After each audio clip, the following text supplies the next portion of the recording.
Like when people say that the Democratic Party doesn't like do anything for black people, they're not wrong. That's facts. The thing about Jim Clyburn, y'all know who Jim, I've talked about him before.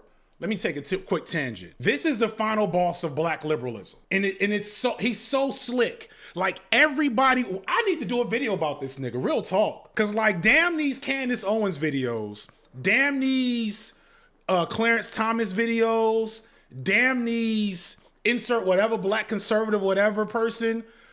We need to be talking about Jim Clyburn because, and I said this, I don't remember what video I was talking about. I said this in, but like black conservatives don't really do anything or mean anything to black people. They don't have any real they don't have any real power or motion. All black conservatives do is present a black face to white conservatives to assuage any question they had that they might be racist. Right, what about Obama? I got two videos on Obama that's some of my least watched videos. That's maybe why I haven't said anything about Clyburn. So like all the black conservative stuff, don't get me wrong, it's good entertainment. It makes for good YouTube content. There's a reason why I've never made the real black conservative video. I'll do it one day when I gotta pay a bill, but they're mostly here as a distraction. Whereas people like Clyburn, who I did mention in my black conservatives video, but I may return to him. People like Clyburn are black neoliberals in the form of Obama. And what they do is they moderate and consolidate black political power in support of the Democratic establishment. They make it darn near impossible. Flow easy. It's crazy because every election, the whole black man is getting more conservative thing and it's wrong every time. And that's what they're doing.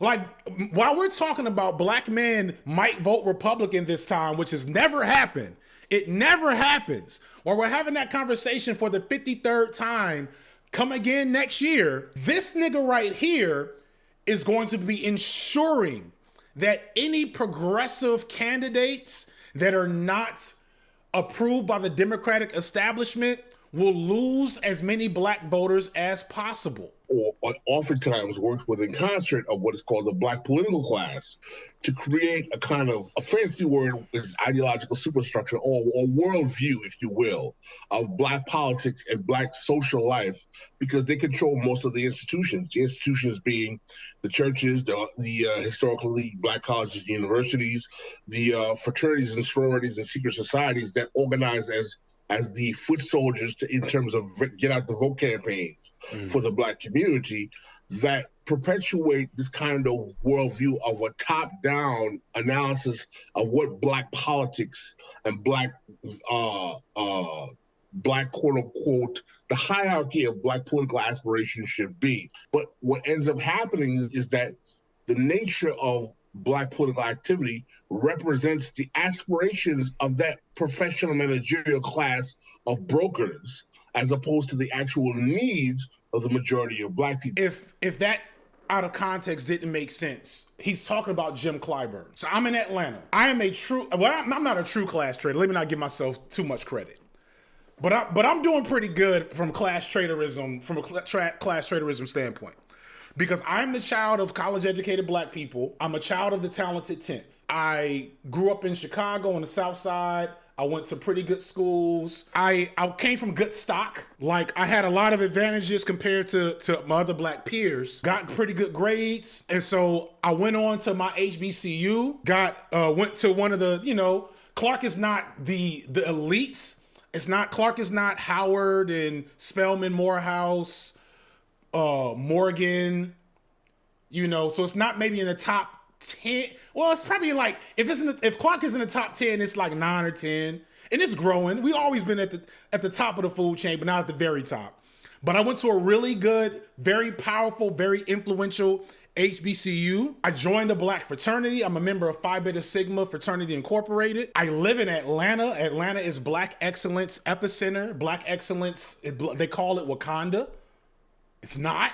I've explained this on multiple occasions, but they call it that. That's our reputation. And before YouTube, I made good money. I married a black woman who had all the same credentials I have. She made good money. Jim Clyburn and the Obamas and all the black excellence markers that is where my that should be who I aspire to. And so many of the things I just named, a guy like Clyburn, if I go to a Phi Beta Sigma chapter meeting, that chapter president, Jim Clyburn, has his number.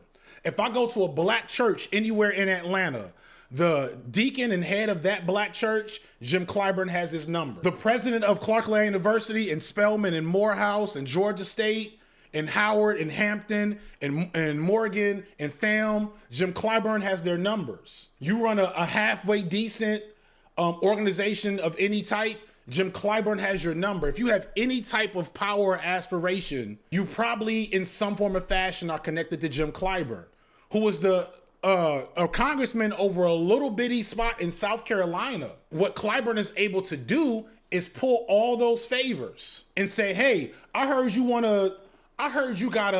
book bags for your church.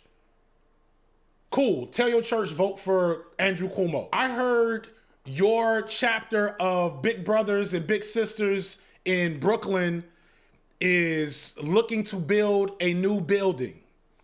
I got you. Tell your folks to vote for Andrew Cuomo. You kind of see what's happening? And what Pascal says there that's really important is that he does that not to give black people, like when people say that the Democratic Party doesn't like do anything for black people, they're not wrong. That's facts. The Democratic Party does not really do anything in terms of what they, compared to what they run on and what they could be doing. And the fact that we support them at 85, 90, 95% every election, the reason why they're able to get that type of support from us without doing anything is because of people like Jim Clyburn. They'll do little stuff, but without doing like major, anything like substantial, that's because people like Jim Clyburn mitigate our expectations while maximizing our support. And he does it while being on the low. He's one of the most powerful black he is, second to Obama, he's the most powerful black politician in the country. And barely anybody knows who he is. I gotta do a video on this nigga. I'm tripping. I should have been did a video on this nigga.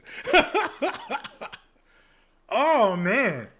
I just gotta figure out the framing. The fact that he from South Carolina endorsed Andrew Cuomo in New York tells you what his role is. So I imagine, even though Eric Adams has been buddying up to Trump, I imagine that the Democratic Party would prefer Adams over Mamdani. So it wouldn't surprise me if Clyburn endorsed Eric Adams if Cuomo doesn't run.